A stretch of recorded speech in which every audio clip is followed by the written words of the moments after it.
This can also be done in like a food processor too.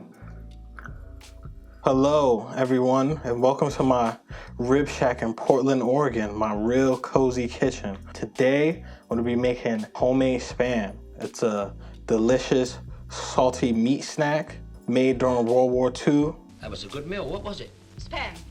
Dad says he dreams about it sometimes.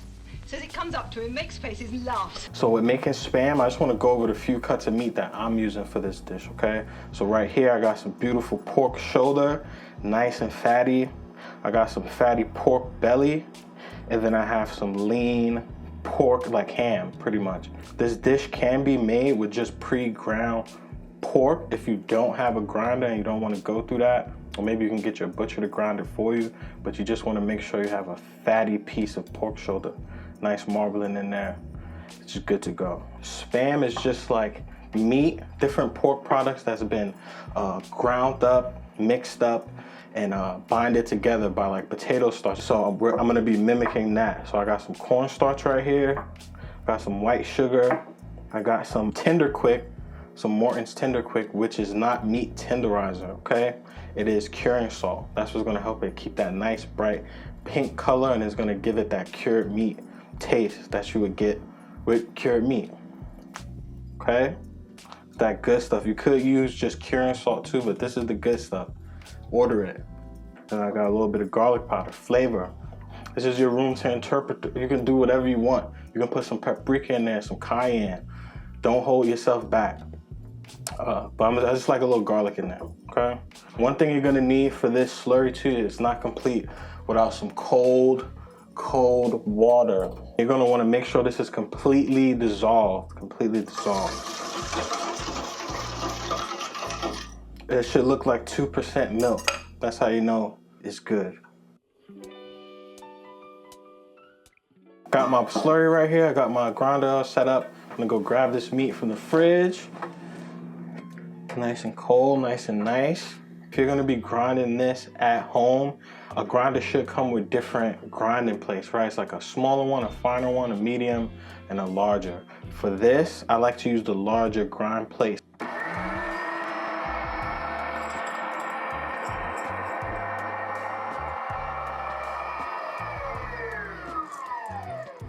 So our meat is all grinded up like this. I got that slurry at the bottom. And what I'm gonna do is just mix this all together. But what I'm doing when I'm mixing it is I'm taking all that meat and that slurry and squeezing it, stirring and squeezing it. We want this to be completely emulsified, like a pate pretty much. That's what Spam is like pate. And while I was grinding this meat, I preheated my oven at 300 degrees.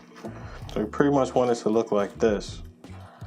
Just like all together, pink, mystery meat goodness, but it's not a mystery. It's pork shoulder and ham, okay?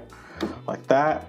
We got our little pan right here. And what I do is I like to take a little bit, throw it down and tap it. Take a little bit, pat down. You don't want any air pockets in this. You want it to be completely uniform. So when it's done cooking, you can just like get a nice clean slice from it. And when I was developing this, I wanted to find like a little loaf pan just like this because it's kind of the same vibe as a actual can of Spam. This is probably a little bit bigger for sure, but you know, you don't want a whole bread pan full of Spam. It's huge. It's like, you could do that if you want. I use these really awesome mini loaf pans, all right, that I brought from the store. But if you don't have that, don't fret. You can still make this recipe. They sell like little foil tins. You can do that. I would just be careful with the amount of pressure you put on those though. That's something where it's like, we didn't cross that bridge in the video, but I would just be careful of that higher pressure and that, putting some pressure on that. If you want a big banana loaf pan of Spam, I gave you the recipe. Just do whatever you know. And I'm just gonna go around and make sure this is completely even. So if it's a little fat in the middle, you press down and you just distribute out that filling throughout the whole pan. Boop, boop. And look at that. This is what you're working with right here, okay? So now that I got this inside this tray, I'm gonna cover it with a little bit of foil. I'm gonna press down slightly. and make sure it's completely sealed. You don't want this to be exposed. You don't want any color to get like develop on that or anything. You want it to stay pink and good. So what I like to do too is this last opening, I like to get one of these meat probe things, because you want the internal temperature of your loaf to be at 155 degrees Fahrenheit. That's how you know it's done. I would invest in one of these because it's just the best thing ever. So I get that, I go right in the middle, not all the way down, pressing to the bottom of the loaf pan, just like somewhat like that. And then wrap around accordingly. Now we got this nice and situated. You want to get yourself a water bath. A water bath is pretty much a larger container that you can put your product in, and you're gonna pretty much fill it up halfway with water just until it comes up to like right there. And that way, when you're cooking this, it doesn't like get burnt and like cooked on the sides. It's like actually, it's like gets boiled in a way. I don't know how to explain that in a better way, but.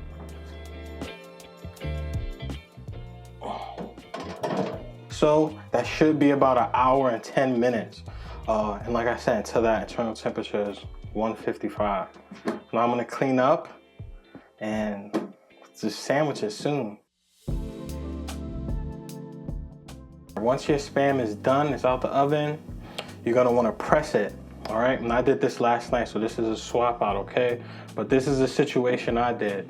I got a small dish that can catch any fat that drips off of it. Oh, and also before you do this, you're gonna wanna let this cool to room temperature for a bit before you start pressing it. But you press it, I put just like a small little pan on there and some cans. It's a ghetto style. Y'all probably have a better way of doing that. You're just gonna wanna sit that in your fridge overnight, maybe like 6-7 hours. You wake up the next morning, you can take it out. But that's what I got going right there. You got some fat right here, some jelly. Now, if you open a can of Spam nowadays, you don't really see that clear fat that's in it. I don't know why. So now I'm gonna take all these weights off, and this is what your Spam is gonna look like. Flat, even, boom. Take this foil off. Now there's a few ways that you can take this out. I have an offset spatula. Woo! I have an offset spatula. If you don't have one of these, you can use like a small knife, something like this, and just get around the edges and make sure you take that off. So I'm gonna show you. Just gonna wanna go around. That water bath really is gonna like help make this slide out easy. And all that fat too, look at that. This is it right here, people. There we go. Look at that Spam. Ooh, all that fast, good stuff, all right? And if you're not ready to take it out the little loaf pan, you can leave it in that pan. You can leave the foil on there if you want, but if you just want to clean it up a bit, probably wipe the sides of it, take it out that container, wipe the sides of it, wrap it in plastic wrap, and leave it in the fat until you're ready to cut it if it's for dinner. But yeah, this is good to go. This is Gilligan, all right? He's 16 years old. If you guys want to help me and support me to make him homemade food, because look, he's missing teeth, all right? I need you guys to do something. I need you to go. It's a link down here, all right? I want you to go to it. It's called Food 52. I want you to like and I want you to subscribe to it, okay? So I can keep making videos and making him homemade food, okay? Because he deserves it. Look at him. Could you say no to a face like this? I woke up cold and out of touch. The photos and the memories will never be enough. So I'm gonna show you what this guy looks like. I'm gonna cut straight through.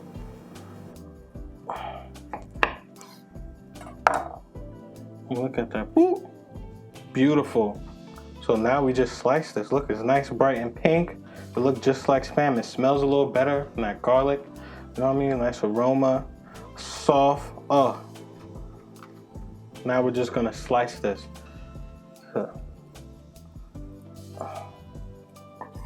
Look at that, clean. I'm gonna slice some pieces of this. We're gonna fry it up, get it nice and crispy. We're gonna make ourselves an ultimate breakfast sandwich, okay? We're talking like bodega style. I'm talking about eggs, cheese, toasted Kaiser roll, squish, could wrap it in foil, take it with you to go, okay? Today we're making a Spam breakfast sandwich, but you guys can use this Spam in so many different ways, okay? You can put it in a chopped salad, like a chef salad, something like that. You could put a Spam musubi. You could put it in a hot pot. I've seen people do that, or like in kimchi stew. I was inspired to make this dish from back home in New York, all right? We're bringing it back home to NYC. Bodegas, all right? You go in there, you get your average bacon, egg, and cheese, sausage, egg, and cheese. But also, did you know majority of bodegas, if you ask them, let's say you got like a little dollar cake or something like that, corn cake, you could be like, hey, can you guys toast this with some butter and jelly? They'll do it for you. And if you ask them to get a can of Spam and make you a breakfast sandwich, a majority of them will do that for you. They'll take it off the shelf and they'll fry you up Spam, egg, and cheese if you want to switch things up. So I was inspired by that, all right? Do you have a favorite bodega, or do you have one that you want to like shout out? Yeah, I do have a favorite bodega. It doesn't exist anymore. It was on the corner of 19th Street and 9th Avenue. The name of it was probably like 9th Ave Deli or something like that. But the owner was a very smooth talking Hispanic man. We called him Suave. He was the guy. You know, he would hold it down, make the sandwiches, spot you a sandwich. You know, you come from the gym all sweaty and hungry. He'll be like, you know what, get me later. You know, that place. That's one of my favorite bodegas. Doesn't exist anymore though. Last time I was there, I think it's like a hair salon or something crazy. Gentrification, am I right? Sucks. So we got this Spam, nice and sliced, looking sexy, ready to go. Got a nice, beautiful roll, a little sexy Kaiser roll. This is the perfect type of roll for a breakfast sandwich. You can use a brioche bun. You can use white, regular Pullman bread. Do whatever you want, okay? But this is my suggestion. I'm the professional here. For cheese for this, I like to use just like American processed cheese, that good. You can use any cheese you want, but for a nice bodega sandwich I'm trying to recreate right here, it's just ooey good. There's nothing like it. So we're gonna need a slice of that. We're gonna need 2 large eggs. If you're getting gains in, you're trying to get crazy, do 3 eggs, whatever. So let me show you how I whisk eggs. You know what I'm saying? Especially for this sandwich, you want streaky eggs. You could, like, it really doesn't make a crazy big difference if you want it super blended, but I like having like a little yolkiness in it, then like a big part, like a white in it, you know? So that's just my vibe. Break the yolk. And you just want it to be like almost combined, something like that. You see? It's not too blended, it's not too crazy. Boom.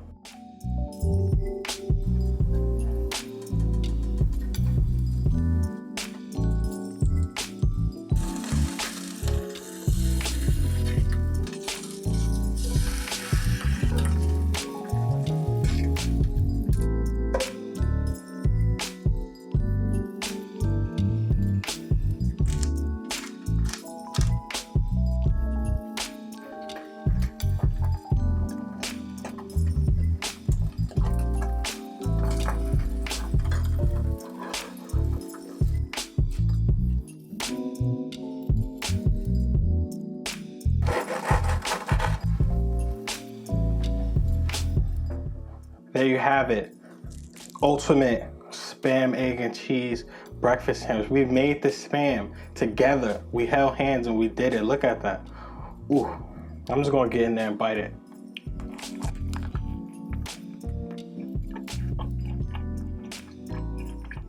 Like, subscribe, holla at me. Nappy Fried Chicken.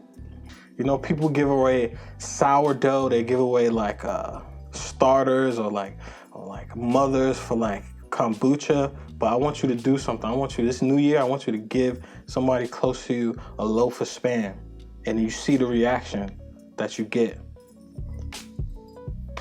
That's love. It's pure love. That's what that is. I tried to give my neighbor some Spam when I was testing it. She didn't want it, but because it's COVID. But hey, you know, somebody you know, you give that to them.